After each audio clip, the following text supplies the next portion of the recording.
parte del capítulo 8 y todo el 9.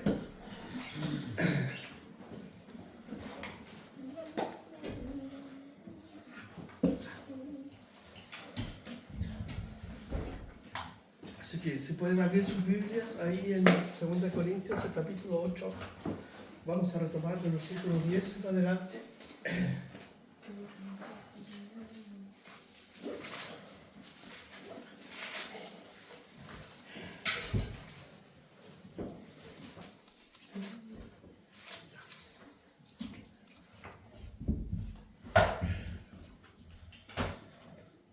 Oremos. Padre, gracias por tu palabra, Señor, que se cumple en nuestras vidas, es tan maravillosa. Ella, Señor, como cantamos, nos muestra el camino que nos lleva siempre hacia ti. Nos da esperanza, nos infunde ánimo, nos exhorta. Y esta mañana te pedimos, Señor, que tú, por medio de tu Espíritu, Señor, nos sigas ministrando a través de ella. En el nombre de Jesús. Amén.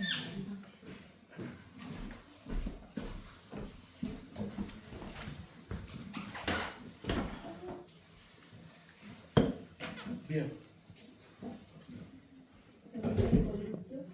2 Corintios, capítulo 8.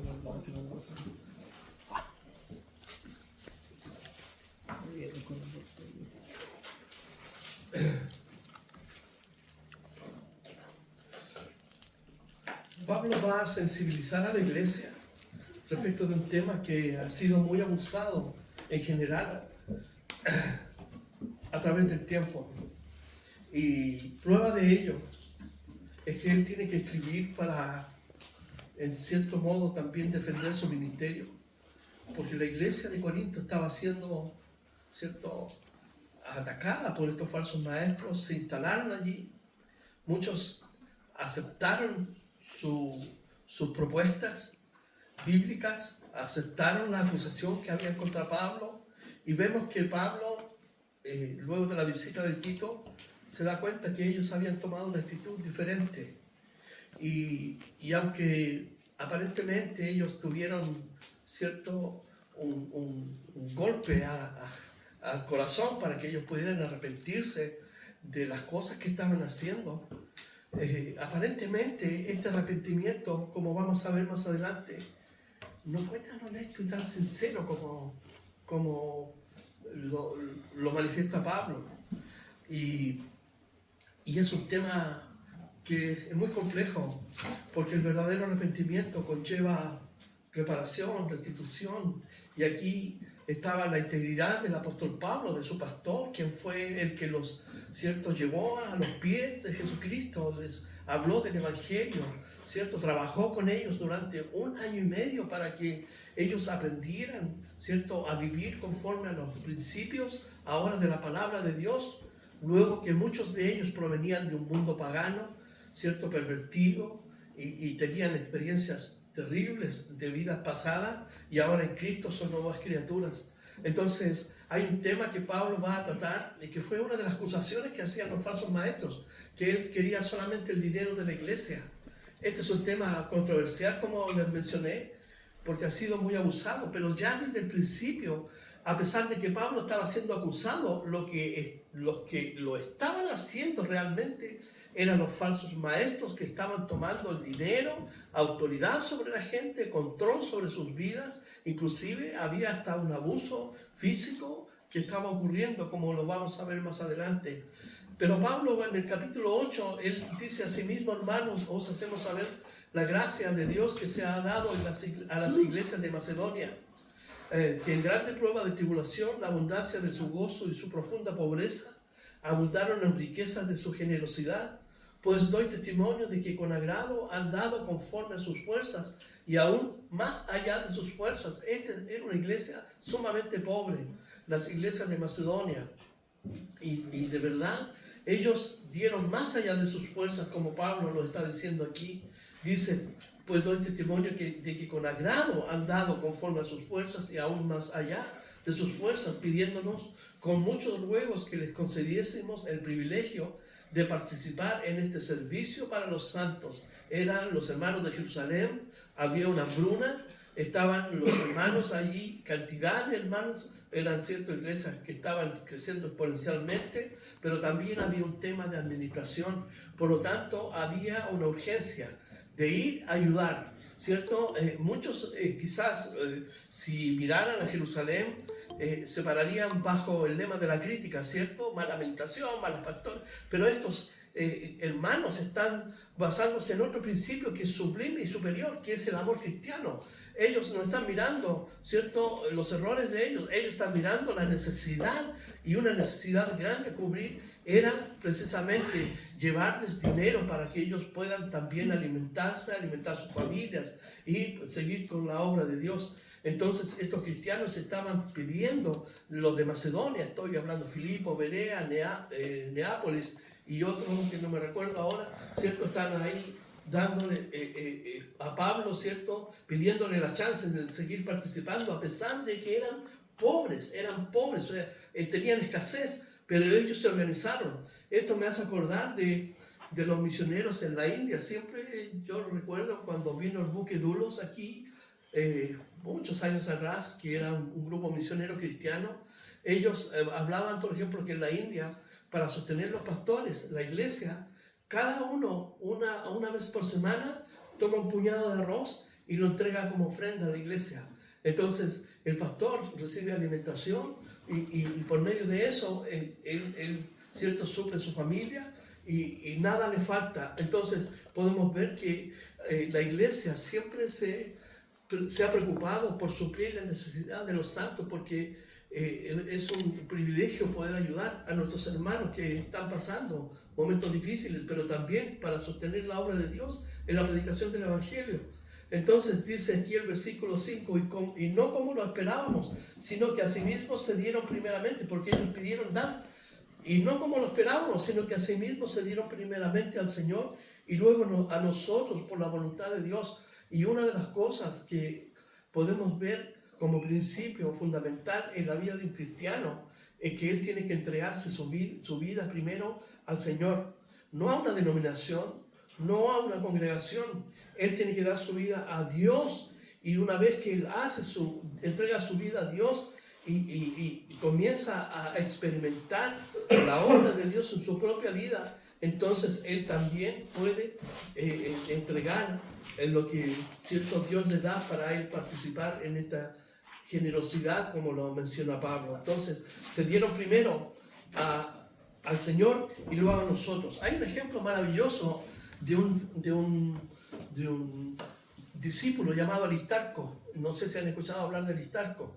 Les voy a dar esa tarea. Aristarco, cuando Pablo fue tomado preso para llevarse a Roma, la única posibilidad que Pablo pudiera llevar a alguien es que esa persona fuera su esclavo personal. Y Aristarco era un hombre de Dios, participaba en el ministerio. Y Aristarco, que se había dado al Señor, se hizo esclavo de Pablo para acompañarlo en su viaje. Entonces uno puede medir la intensidad de la comprensión de esta entrega a Dios, lo que implica una relación íntima con Dios, que va más allá de lo material, que envuelve otros aspectos de mi propia vida. Aún mi propia vida, si que tuviera en riesgo, encantado uno la da por el Evangelio. Y aquí Aristarco se entregó por Jesús, se entregó a él y también al apóstol Pablo. Dice aquí, entonces se dieron primeramente al Señor y luego a nosotros por la voluntad de Dios. ¿Qué ejemplo de estos cristianos? Tómanos a nosotros, Pablo. Tómanos a nosotros. Imagínate, eso en el fondo lo que le dijeron. De manera que exhortamos a Tito para que tal como comenzó antes, asimismo acabe también entre vosotros esta obra de gracia. Sí, ellos habían hecho compromiso, como vamos a ver. Entonces Pablo le encomienda a Tito que vaya y continúe preparando este trabajo para recoger esta ofrenda. Por tanto, dice, como en todo abundáis en fe, en palabra, en ciencia, en toda solicitud y en vuestro amor para con nosotros, abundad también en esta gracia. Recuerden que Primera de Corintios es una carta donde Pablo tiene que corregir la exaltación que había, ¿cierto? El énfasis exacerbado respecto de los dones espirituales. Nosotros creemos en los dones espirituales, ¿cierto? Yo quiero decirles en qué no creemos de los dones espirituales. Yo no creo en el don de profeta hoy día, por ejemplo, porque el contexto de 1 Corintios 14 se refiere al pastor, ¿cierto? Al que predica y enseña la palabra de Dios. En el libro de Hebreos, el capítulo 1, dice que Dios, habiendo hablado antes por los profetas, dice, hoy nos ha hablado por el Señor Jesucristo. Lo que sí creo que hay una confusión con respecto del don de ciencia, porque el don de ciencia tiene que ver con algo que Dios te revela de algo que está sucediendo. Por ejemplo, puede llegar alguien aquí y el Señor puede mostrarle a uno de ustedes y decirle, esa persona que llegó está encadenado a Satanás porque está practicando la brujería. Entonces, esa es una revelación de parte de Dios y necesitas otro don, el don de sabiduría, palabra de sabiduría, el don de fe, para creer que lo que Dios está hablándote viene de Dios. Entonces hay una confusión. Hoy día la profecía es, el Señor me dice, ¿cierto? El Señor me dice que esto, pero hay muchas cosas. Por ejemplo, el Señor me dice que está con nosotros, pero Jesús dijo, estaré con ustedes siempre. Siempre. ¿Se dan cuenta? Entonces hay una tergiversación del concepto de profecía, porque lo que Pablo habla aquí es, la profecía es el don de hablar de la palabra de Dios. Entonces estamos hablando lo que Dios nos dice. Esa es la revelación máxima en Jesucristo. Pero bueno, no quiero entrar en ese tema, pero ellos tenían abundancia de estos dones. Entonces ellos se enmascaraban en una postura tal vez mística, ¿cierto? Pero descuidaban otras áreas de su vida cristiana que son también importantes en el hacer del cristiano, del día a día. Entonces Pablo dice que abunden también en esta gracia, en cuanto que sean sensibles a la necesidad de los hermanos que están allá en Jerusalén. No hablo como quien manda. Pablo no actuaba por coerción, ni por imposición, ni por poder, ni por su autoridad. Él simplemente actuaba por amor. Entonces, por eso que les dice, no habla como quien manda, sino para poner a prueba por medio de la diligencia de otros, también la sinceridad de vuestro amor. Entonces, prueben que amen a Dios. Ustedes dicen que aman a Dios, entonces, ¿cómo pueden amar a Dios a quien nos ven? Y cuando nuestros hermanos en Jerusalén, a quien vemos, están padeciendo, entonces hay una divergencia, ¿cierto? Una contraposición en lo que uno pueda pensar o creer respecto de la vida práctica cristiana. Digo, amo a Dios, pero si veo a mi hermano padecer, ¿cómo no voy a ser sensible? ¿Cierto? Entonces, ¿cómo puedo decir que amo a Dios a quien no veo, pero a mi hermano a quien veo no tengo esa sensibilidad para poder ayudarle? Y las escrituras son claras aquí en ese sentido, porque nos exhortan, ¿cierto? En Primera de Juan, por ejemplo, el capítulo 3, 18 dice, hijitos míos, no amemos de palabra ni de lengua, sino de hecho y de verdad, que es un principio maravilloso. No de palabras. Ellos estaban diciendo una cosa, tenían la voluntad, el pensamiento, pero la acción, el cristianismo es ¿cierto? Un asunto netamente práctico. Pablo está diciendo aquí para ponerlos a prueba. Si realmente dicen que aman a Dios, entonces no le estoy diciendo, no lo estoy mandando, pero muestren, porque si dicen que aman a Dios, tienen que amar a sus hermanos. El versículo 9, Pablo pone un ejemplo maravilloso, dice, porque ya conocéis la gracia de nuestro Señor Jesucristo, que por amor a vosotros se hizo pobre, siendo rico, para que vosotros con su pobreza fueseis enriquecidos. Entonces, en el mundo secular, en el mundo de los negocios, ¿cierto? Los hombres siempre están queriendo poner su dinero para tener un retorno, ¿cierto?, que sea lo más grande posible. Es decir, si yo invierto 1.000, ojalá me lleguen 1.000 de vuelta. De tal manera, el hombre de negocios piensa así, inversión para retornar.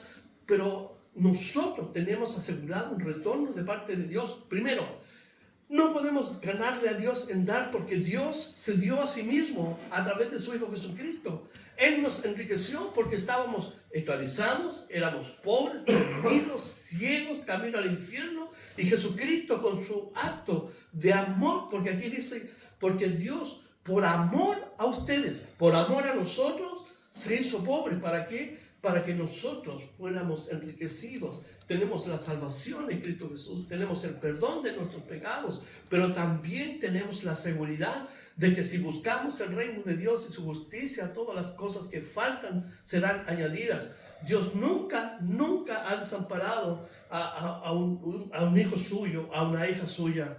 El salmista dice, viejo soy, pero fui joven también, pero nunca he visto a un justo mendigar pan.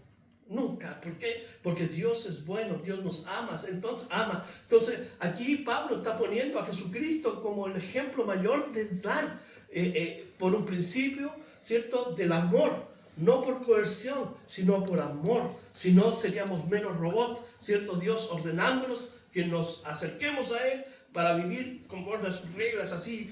Pero no, es por amor, porque Dios nos ha dado la libertad para amarle a Él profundamente. Y el versículo 10 comienza Pablo diciendo, y en esto doy mi consejo, porque esto os conviene a vosotros, que comenzasteis antes, no solo a hacerlo, sino también a quererlo desde el año pasado. Fíjense, había pasado un año y solamente tenían el deseo. No, sí lo hago, lo vamos a hacer. La iglesia había entrado en un compromiso, pero solamente era la palabra. Por eso Juan dice, no amemos de palabra ni de lengua, sino de hecho y de verdad. Entonces Pablo le recuerda que ellos habían asumido un compromiso el año pasado. El versículo 11 dice, ahora pues, llevad también a cabo el hacerlo, para que como estuvisteis prontos a querer, así también lo estéis en cumplir conforme a lo que tengáis. Fíjense que Eclesiastés, el capítulo 5, versículo 4 y versículo 5, dice lo siguiente, cuando a Dios haces promesas, no tardes en cumplirla, porque Él no se complace en los insensatos. Cumple lo que prometes. Mejor es que no prometas, y no que prometas y no cumplas. ¿Se dan cuenta? Aquí hay un principio. Y fíjense que tampoco aquí hay coerción de parte de Dios. Dios nunca nos exige nada a nosotros por coerción. Pero si tú dices, Señor, yo voy a entrar en no sé, hay muchas iglesias, ¿cierto?, que enseñan, entran en un pacto con Dios, este famoso pacto, entran en un pacto y prometen a Dios y Dios va a cumplir. Eso es una tontería, no tiene asidero bíblico. Lo que está diciendo aquí es simplemente, y fácil de interpretar, si yo me comprometo en algo con Dios, tengo que pedirle a Él la fuerza y la ayuda para poder cumplir lo que a Dios le prometí. Es mejor no hacer compromisos con Dios, porque Dios en un momento va a decir, pero aquí Pablo entonces está refrendándoles a ellos que estén mejor a cumplir. Pero fíjense, dice aquí, así en el 11, así puedes llevar también a cabo el hacerlo. Tenían la voluntad, el deseo, lo pensaron, conversaron seguramente, para que como estuvisteis pronto a querer, así también lo estéis en cumplir conforme a lo que tengáis. Fíjese, Dios nunca exige más allá de lo que nosotros podemos dar. Entonces, ¿cuánto dar? Pablo ya nos va a enseñar y nos ha enseñado que conforme a lo que uno dispone en el corazón. Pero Dios nunca va a pedir algo que nosotros no podemos dar.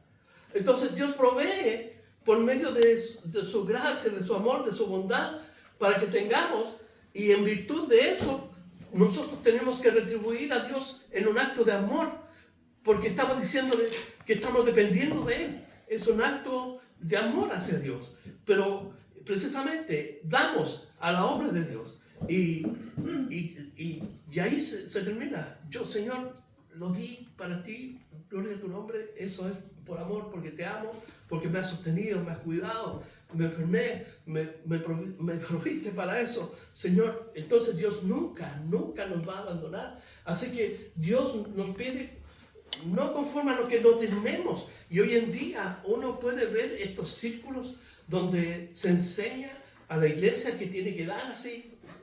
Es cierto, hay que dar con sacrificio, pero eso tiene un límite. Hoy día se les pide a la gente que den, y ya saben ustedes, porque ya lo hemos conversado, y les piden de todo, ¿cierto? Pero es un aprovechamiento. Y de verdad que todos estos falsos maestros un día van a tener que dar cuenta a Dios de cómo abusaron de la iglesia. El versículo 12 dice, porque si primero hay la voluntad dispuesta, será acepta según lo que uno tiene, no según lo que no tiene. Y aquí está el principio, ¿se dan cuenta? Entonces doy conforme a lo que tengo y a lo que he propuesto en mi corazón. Entonces, ¿cuánto debo dar? Hay ejemplos maravillosos de hombres, por ejemplo, millonarios, que ellos retenían solamente un 5% de lo que ganaban, y lo diferente, la diferencia lo daban toda la obra de Dios. Pero esos son casos especiales, porque conforme Dios nos provee, uno puede hacer un compromiso, ¿cierto?, delante de Dios, pero Dios nunca nos va a abandonar. Entonces, como dice ahí, según lo que uno tiene, según lo que provee, porque Dios nos provee por medio de nuestro trabajo y todo eso. Quiero decir que el trabajo es una carga, es un problema, es una lucha, ¿cierto? Dios al principio dijo, con el sudor de tu frente ganarás, ¿cierto? Trabajarás, ganarás tu sustento con el sudor de tu frente. Así que es una carga, es un juicio de parte de Dios, el trabajar, el luchar por obtener, pero el cristiano, ¿cierto?, tiene una perspectiva distinta, y a pesar que muchas veces uno, ¿cierto?, tiene que luchar para acceder a la bendición, pero detrás de todo eso está Dios. Dios nunca va a dejar a un hijo abandonado. Nunca va a pedir de aquello que uno no tiene. Pero estos falsos maestros piden de eso, de lo que la gente no tiene, y les saca la sangre hasta el final. Pero Dios sabe que nuestro corazón está dispuesto y sabe lo que podemos dar. El versículo 13 dice, porque no digo esto para que haya entre para otros holgura y para vosotros estrechez, sino para que en este tiempo con igualdad la abundancia vuestra supla la escasez de ellos, para que también la abundancia de ellos supla la necesidad vuestra, para que haya igualdad. Es decir, hay un equilibrio. Nosotros damos a Jerusalén, la iglesia de Corinto da a Jerusalén, da con amor, da con esfuerzo, pero también ellos tienen que dar o pueden dar para que exista igualdad, ¿cierto? Dios no va a dejar ricos a los hermanos de Jerusalén y pobres a los de Corinto, a los de Tesalónica, a los de Filipo. Dios es un Dios justo, ¿cierto? Por lo tanto, ellos dan y al mismo tiempo cuando uno da, ¿cierto?, Dios te retribuye, como vamos a ver. El versículo 12, 13 nos dice, y 14, entonces dice, siempre hay un equilibrio en el dar, siempre hay un equilibrio en el dar.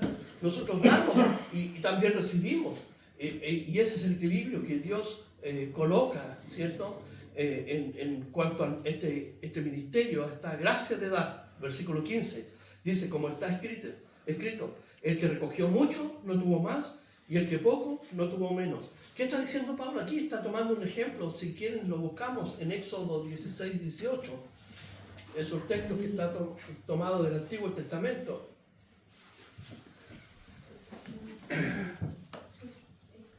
Éxodo 16, 18 dice, 16, 18. Pablo está citando el Antiguo Testamento. Recuerden que Pablo tiene una influencia muy grande y conecta el Antiguo Testamento con el Nuevo porque hay reciprocidad en cuanto al mensaje, ¿cierto? Y hay unidad en el mensaje. Dice, y lo medían por comer, y no sobró al que había recogido mucho, ni faltó al que había recogido poco. Cada uno recogió conforme a lo que había de comer. Entonces, así, el que recogió mucho, no le sobró nada, porque era lo que Dios le había preservado para él. Pero el que tenía poco y recogió poco, Dios también se lo multiplicó para que fuera suficiente. Entonces, Pablo está diciendo, volviendo aquí al 1 de Corintios, entonces, si ustedes dan, nunca les va a faltar, nunca les va a faltar.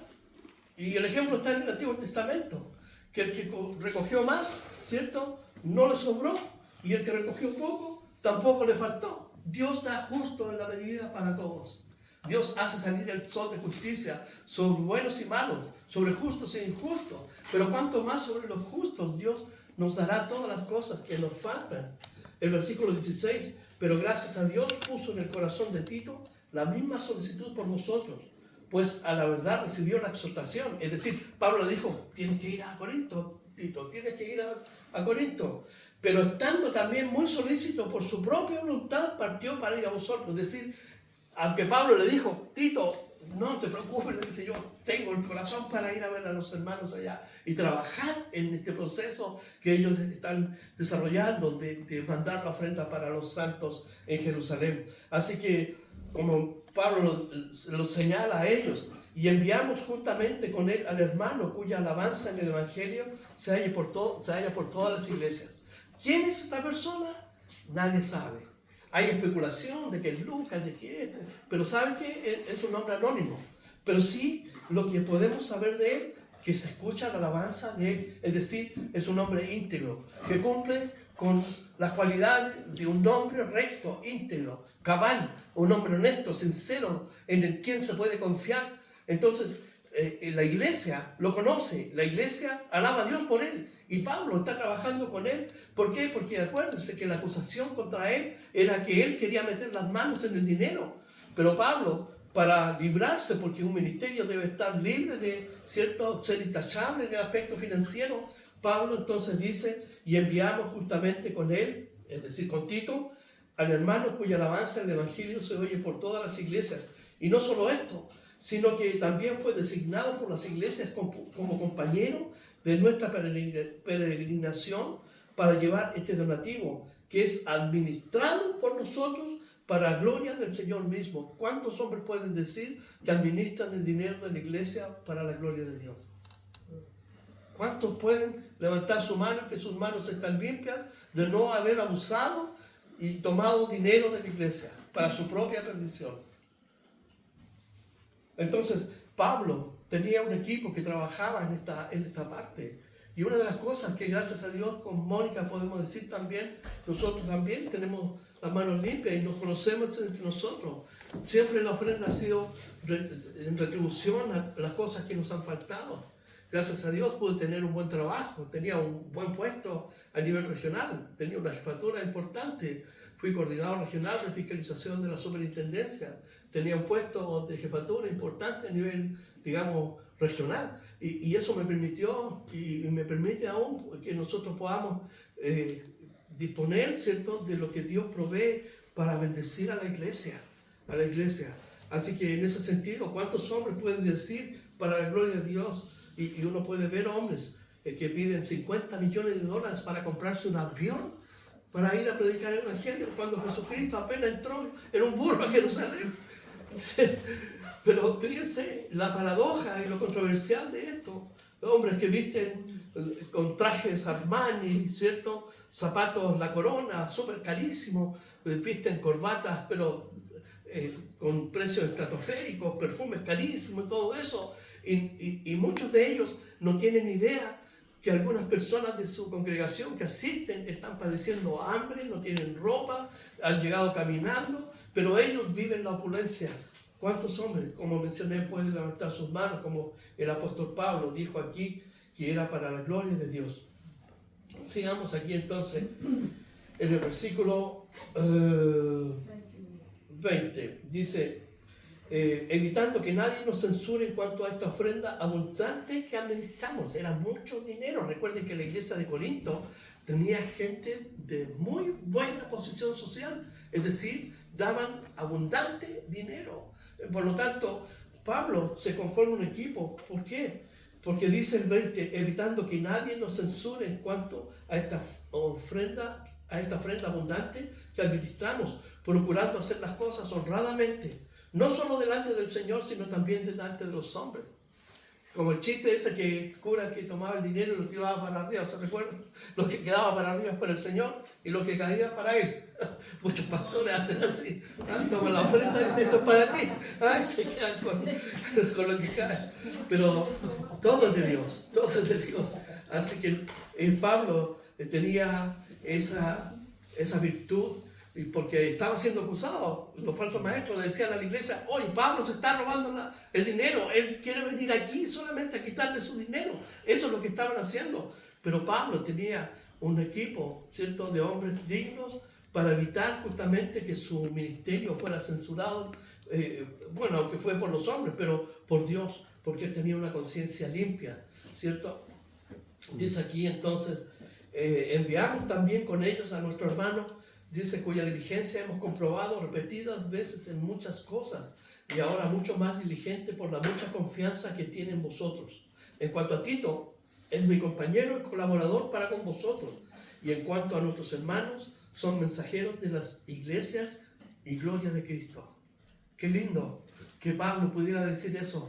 Estos hermanos son para gloria de Dios, son la gloria de Cristo, huelen a Cristo, su vida, su quehacer, todo está relacionado con la vida y obra de Jesucristo.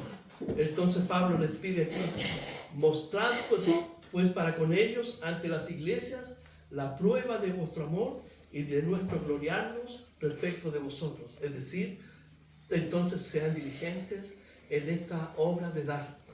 Den un buen testimonio a ellos, ¿cierto? Para la gloria de Dios. Y continúa en el versículo 1 del capítulo 9, dice, en cuanto a la administración para los santos, es decir, la ofrenda para los santos, es por demás que yo os escriba. Pues conozco, dice,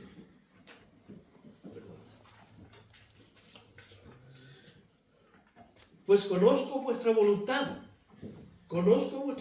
dice, de la cual yo me glorío otro de Macedonia, que acá ya está preparada del año pasado. Es como decir, no se preocupen, si ya van a dar, se van a enfrentar. Sí, no se preocupen, sí, el año pasado me dijeron, así que y hace 2 meses también me dijeron, pero tenían solamente el pensamiento, la idea, pero no tenían la acción. El Evangelio, como mencioné, es algo sumamente práctico. Es un acto, ¿cierto?, que se vive en virtud de lo práctico. La fe en el libro de Santiago está retratada, ¿cierto?, como el primer acto en la vida del creyente, pero luego vienen las obras que son el fruto de la fe. Y por lo tanto, en este aspecto Pablo está encareciéndoles a ellos, ¿cierto?, que sean capaces de cumplir lo que dijeron, porque él decía a los hermanos de Macedonia, donde había escasez, donde había pobreza, donde había persecución, donde los estaban poniendo en la cárcel por ser creyentes, les estaba diciendo que ellos sí iban a dar, pero del año pasado que lo estaban diciendo. Entonces, cuando Dios hace promesa, no tardes en cumplir, porque Dios nos agrada, ¿cierto?, de estas promesas que hacemos en el aire. Entonces dice, y vuestro celo ha estimulado a la mayoría. Este celo, es decir, el deseo de participar de este acto. Recuerden que la iglesia tenía gente que era millonaria.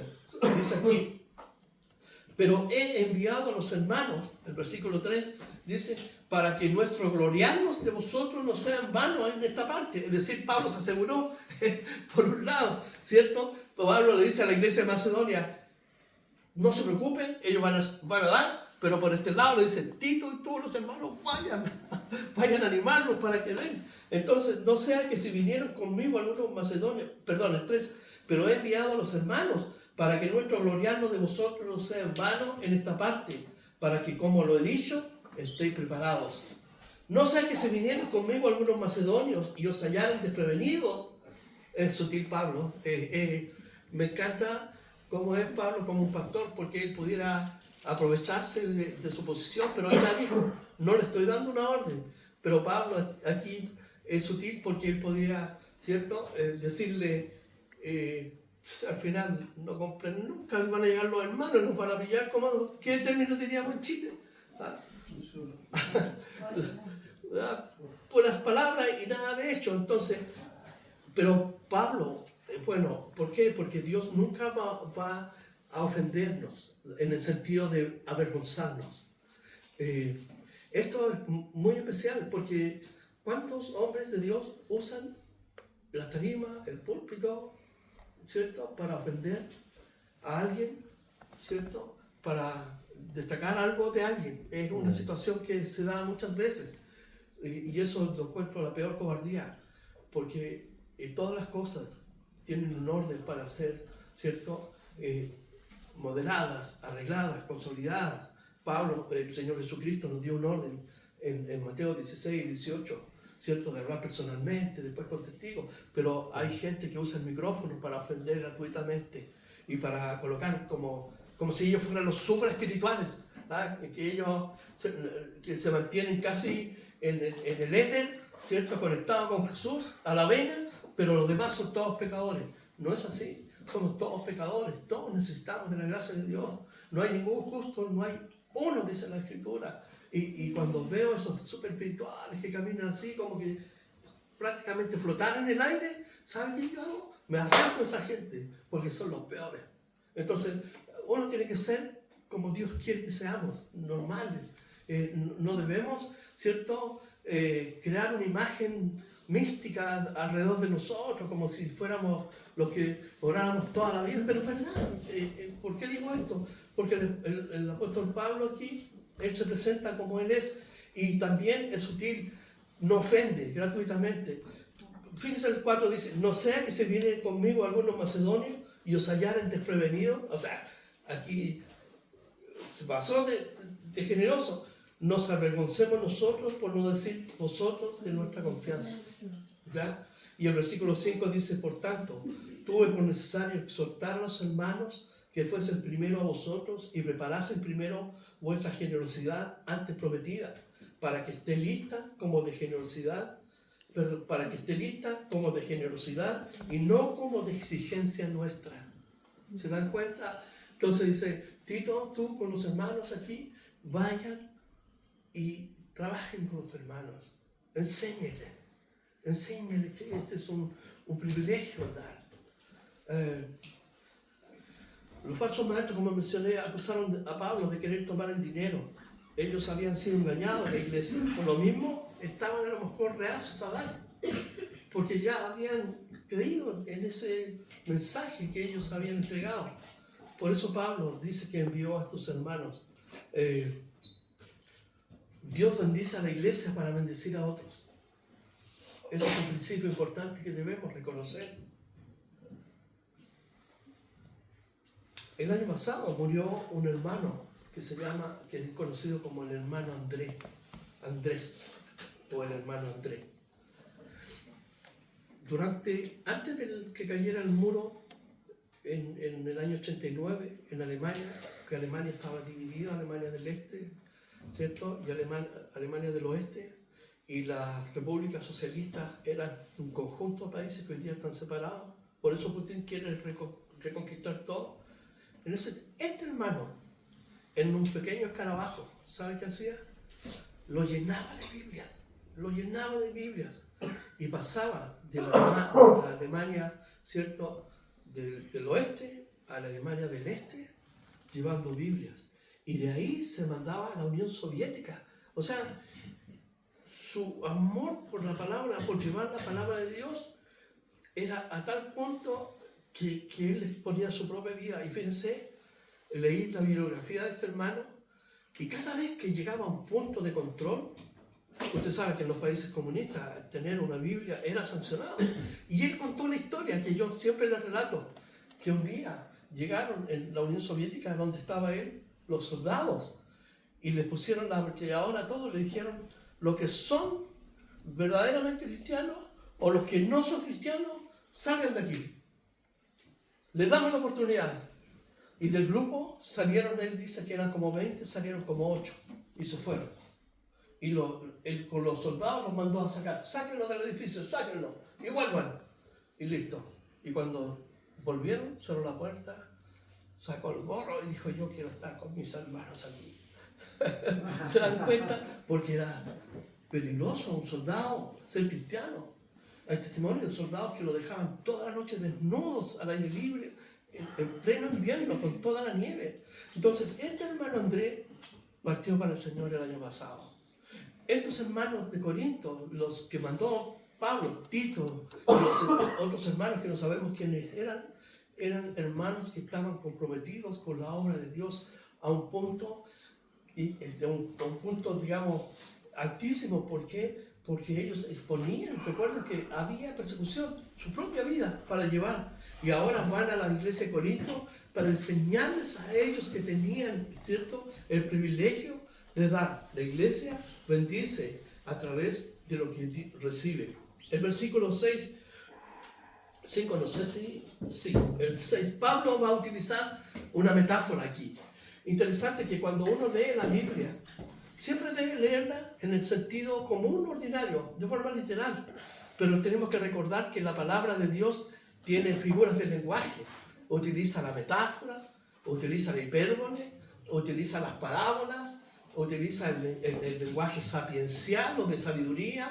Lo encontramos en los Proverbios, en Eclesiastés. Entonces, aquí Pablo va a usar, como un buen judío, una metáfora. Jesús usó una metáfora, ¿se recuerdan? Dijo, yo soy la puerta. Es una metáfora, son palabras que se comparan con otras, queriendo decir que Él es el único lugar por donde alguien puede entrar para relacionarse con Dios. Yo soy la puerta, yo soy el buen pastor, dijo. Y Pablo aquí usa una metáfora en el versículo 6 diciendo, por esto digo, el que siembra, ¿y cuál es la alegoría? ¿O cuál es la metáfora? Es tomada de la vida diaria. ¿Cuál era la actividad donde se desenvolvían muchos hombres? Era la agricultura, ¿cierto? Dice, que siembra escasamente, también segará escasamente. Y el que siembra generosamente, generosamente también segará. Este pasaje ha sido mal interpretado, o más bien dicho, abusado, diciendo, ¿cierto? Aquí, si usted da 1000, Dios le va a dar 100,000. No, la generosidad, quiero decir, a la cual Pablo está invitando a la iglesia y nos invita a nosotros también, es una inversión con un retorno que produce frutos espirituales. ¿Por qué? Porque en el dar hay compromiso hacia Dios de confianza absoluta, de que mi provisión viene de Él, por lo tanto yo retribuyo no lo que no tengo, sino de lo que he propuesto en mi corazón como un acto de gratitud hacia Él. Pero también Dios me asegura un beneficio material. ¿Qué dijo Jesús? Busca el reino de Dios y su justicia. Busca el reino de Dios. ¿Qué significa eso? Que debo involucrarme en la obra de Dios. Debo involucrarme en conocer a Dios. Y las cosas que me faltan serán añadidas. Hay un retorno. Fíjense, Dios nunca nos da menos de lo que necesitamos.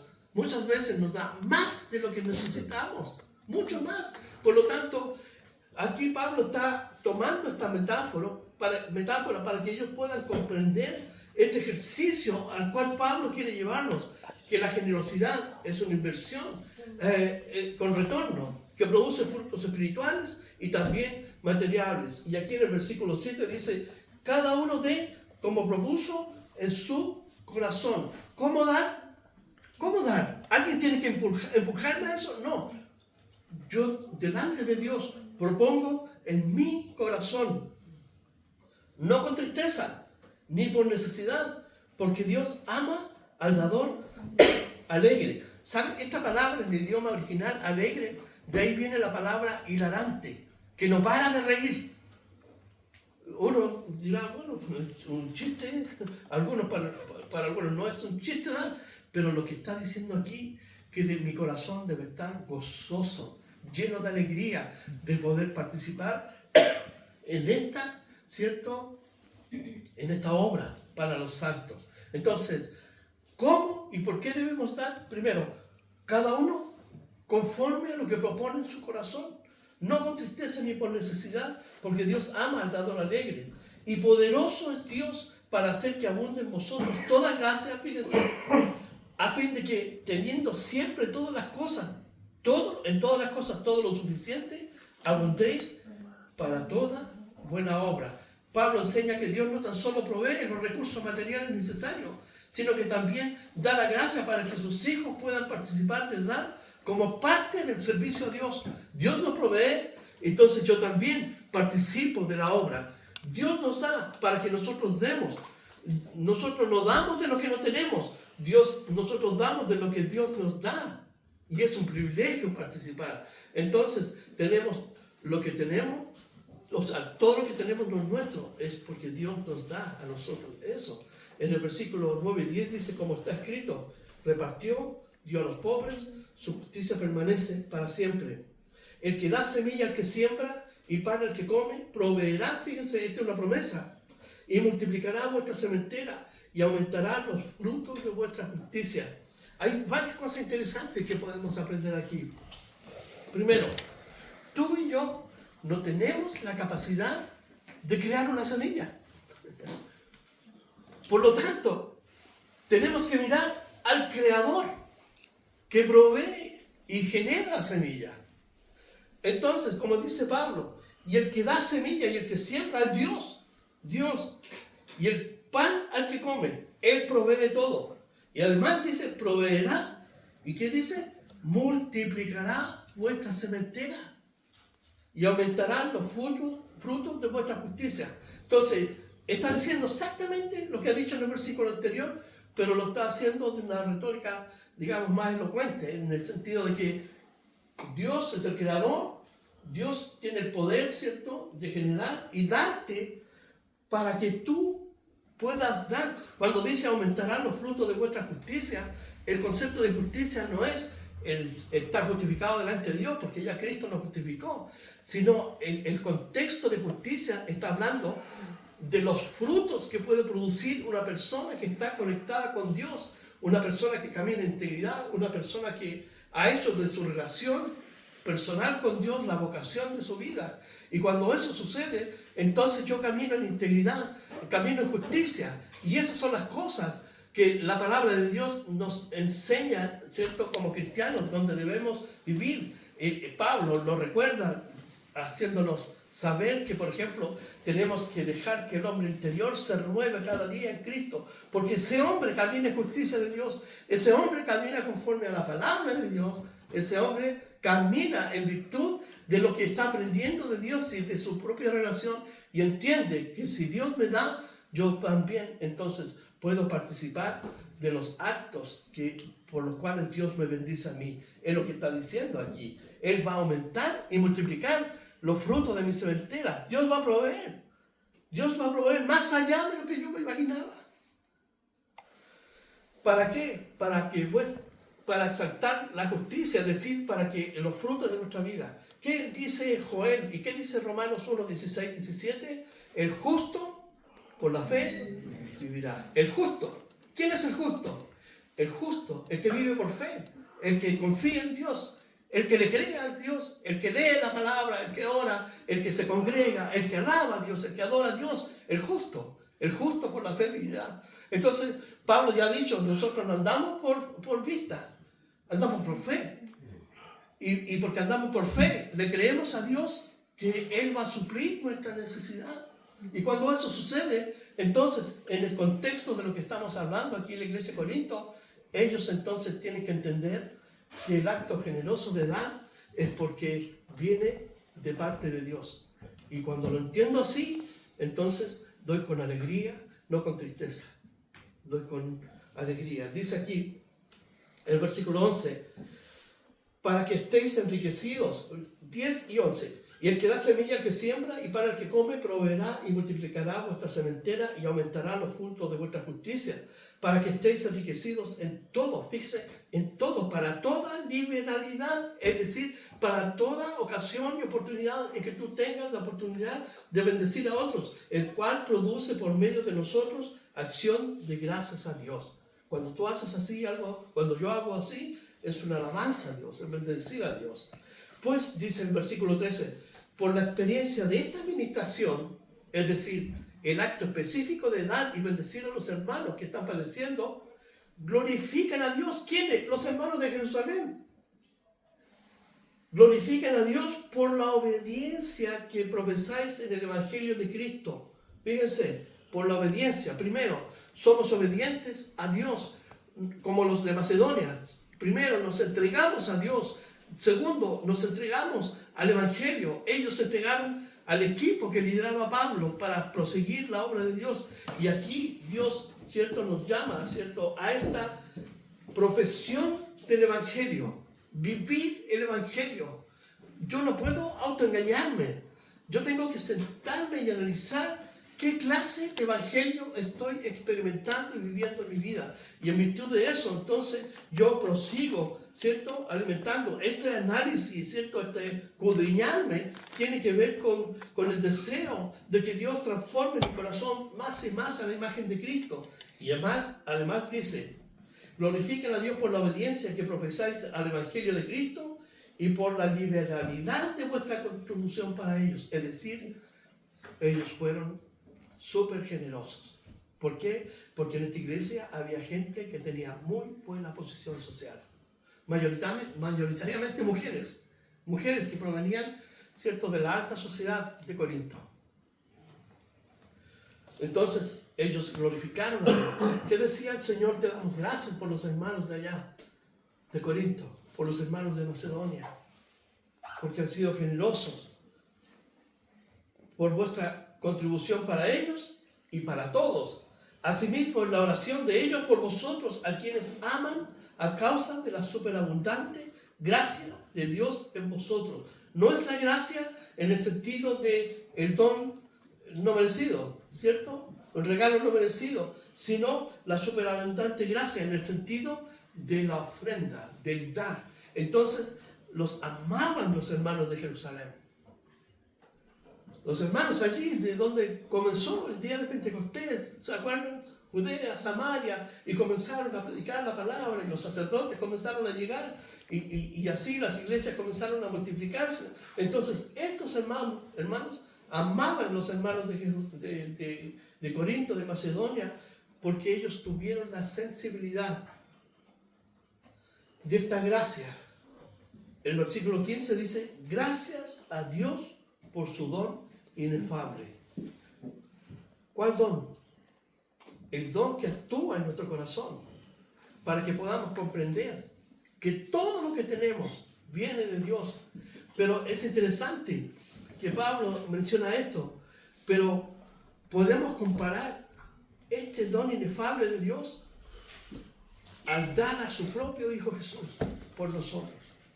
Estos hermanos son reconocidos aquí por este don inefable. La palabra inefable en realidad es algo indescriptible. Es decir, Pablo no lo puede describir, pero porque vio la obra de Dios en ellos, el don de Dios que ellos no paraban de dar.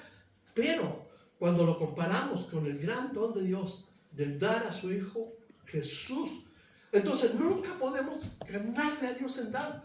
En Juan 3:16, un texto bien conocido, dice: porque de tal manera amó Dios al mundo, de tal manera, eso es inefable, porque no tiene una forma, ¿cierto?, el autor de esas palabras para describir la profundidad de cómo Dios nos amó para dar a su Hijo. Y fíjense, dar, el Evangelio es darse por otros. Dios se dio por nosotros, cuanto más nosotros tenemos que darnos por otros.